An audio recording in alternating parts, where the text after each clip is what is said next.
Histoire du jour. L'héritier milliardaire. Première partie.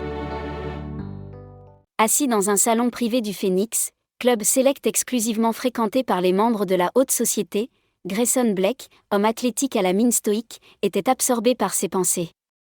Ce grand gaillard sûr de lui, au teint mat et au regard intense, était l'héritier des puissantes industries Blake. Un empire valant des milliards de dollars, dont son ancêtre Henry Blake était le fondateur. Grâce à son pédigré, Grayson était le parti le plus convoité du pays. Les demoiselles de la haute société multipliaient les astuces pour le séduire, mais en vain. Grayson était un solitaire qui avait horreur des mondanités. Mais bien que discret, il était vif d'esprit et excellait dans son domaine. En effet, à 27 ans seulement, Grayson était à la tête de l'empire familial et était considéré comme un génie des affaires. Car sous sa direction, l'empire familial s'était développé à une vitesse exponentielle. Complètement absorbé par sa réflexion, il ressentit soudain une puissante vibration qui interrompit le fil de ses pensées. Pris de court, il murmura. « Je n'y crois pas. Elle est ici. » Ce n'était pas la première fois qu'il ressentait cela. Cette sensation s'était déjà manifestée en lui auparavant. En effet, il y a quelques mois de cela, Grayson s'était retrouvé coincé à l'aéroport. Il revenait d'un voyage d'affaires et attendait son chauffeur qui avait du retard à cause du trafic encombré. Pour passer le temps, il sortit son ordinateur et se mit à travailler.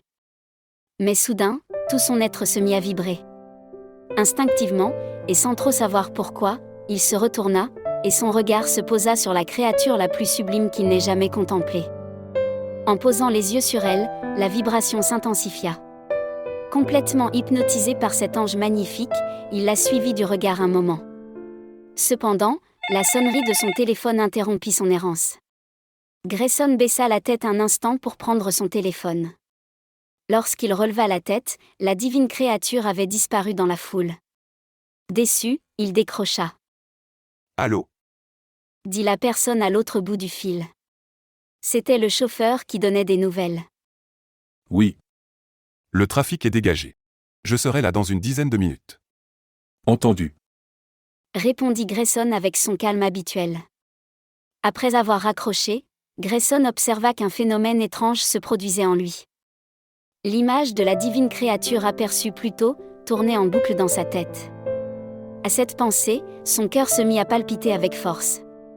Quelque chose chez cette femme l'avait complètement bouleversé, et son cœur avait du mal à s'en remettre. « Mais que m'arrive-t-il » s'étonna Grayson, en faisant allusion à cette sensation inconnue qui s'insinuait en lui. La sensation de ne plus pouvoir contrôler ses pensées. « Comment est-ce possible ? Pourquoi suis-je aussi ému par cet inconnu que je n'ai aperçu que de dos ?» Grayson n'avait en effet aperçu la jeune femme que de dos. Il n'avait donc pas pu voir son visage. D'où son étonnement quant à ce qu'il ressentait pour elle. À compter de ce moment, Grayson n'avait plus été le même. Les jours qui suivirent, son esprit vagabondait continuellement et le ramenait toujours au moment où il avait aperçu cette femme. Ses pensées oscillaient sans cesse entre la joie de l'avoir aperçue et l'inquiétude de ne plus jamais la revoir. Grayson n'avait jamais été amoureux. Cela ne faisait pas partie de son ADN familial. Il venait d'un milieu où les mariages de convenance étaient la norme. Et la notion d'amour y était non pertinente. Ses parents et ses grands-parents en étaient de parfaits exemples et Grayson ne voyait pas les choses autrement. D'ailleurs, il aimait à se moquer des gens qui se retrouvaient dans cet état. Et par cet état, il entendait « amoureux ». Pour lui, l'amour était synonyme de bêtise. Il avait bien eu quelques histoires ici et là, mais rien de sérieux. Jusqu'à présent, aucune femme n'avait réussi à l'émouvoir.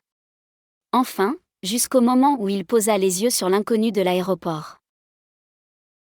Encore choqué par cette vibration étrange ressentie pour la seconde fois, Grayson leva les yeux et balaya la pièce du regard, nourrissant le grand espoir de revoir le seul être qui ait jamais fait battre son cœur. Mais il n'en eut pas le temps. Car il fut soudain interrompu par une belle jeune femme à l'allure sculpturale. « Salut Grayson ! Alors c'est ici que tu te caches. Je t'ai cherché partout. » « Pas maintenant, Luna. » déclara Grayson agacé. « Pourquoi ? Tu es occupé ?» répliqua Luna, en s'asseyant près de lui sur le canapé d'angle. Qu'est-ce que tu veux? Lança Grayson d'un ton irrité. Rien de particulier. C'est un crime de vouloir passer du temps avec toi? Déclara-t-elle d'un ton mielleux et séducteur. Puis, changeant de sujet, elle continua. Au fait, je suis tombée sur ta mère au Charm and Culture Club. Elle m'a confié que tu avais obtenu le contrat Marvel. Bravo! Mouais. Se contenta de répondre Grayson.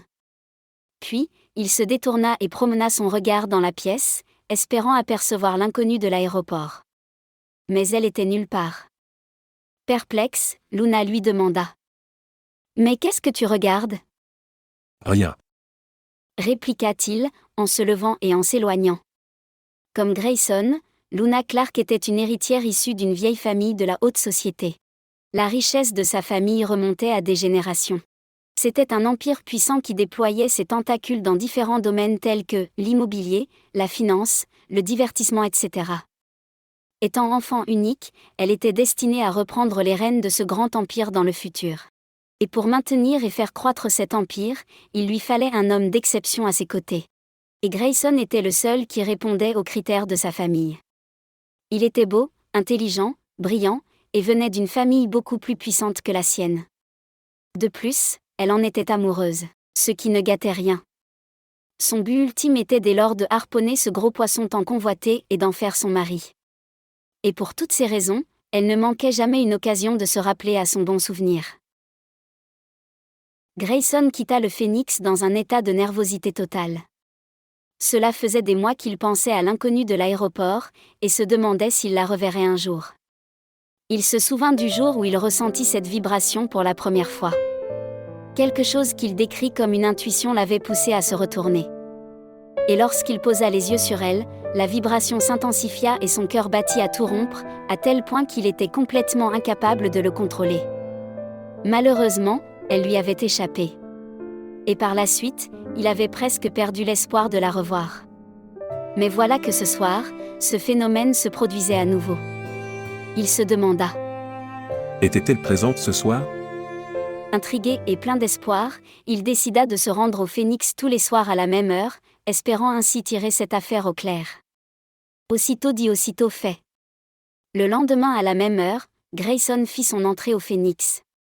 Mais aussitôt avait-il passé la porte, qu'il fut assiégé par une horde de jeunes femmes ravissantes, qui espéraient attirer son attention.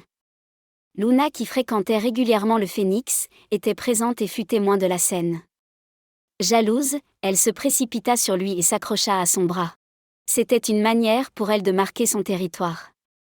Mais soudain, Grayson ressentit une sensation qui lui était devenue familière. Une puissante vibration traversa sa colonne vertébrale et le cloua sur place. C'était la 3e fois. Encore sous le choc et le cœur battant, Grayson balaya la pièce du regard.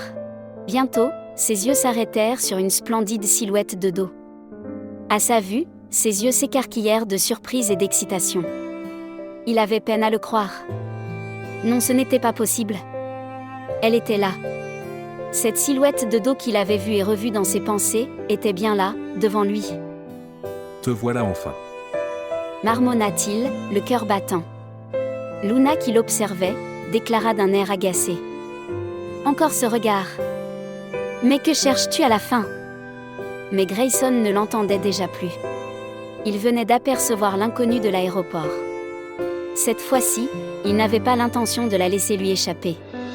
Il dégagea son bras de celui de Luna et s'élança vers cette silhouette qui lui avait causé tant de tourments.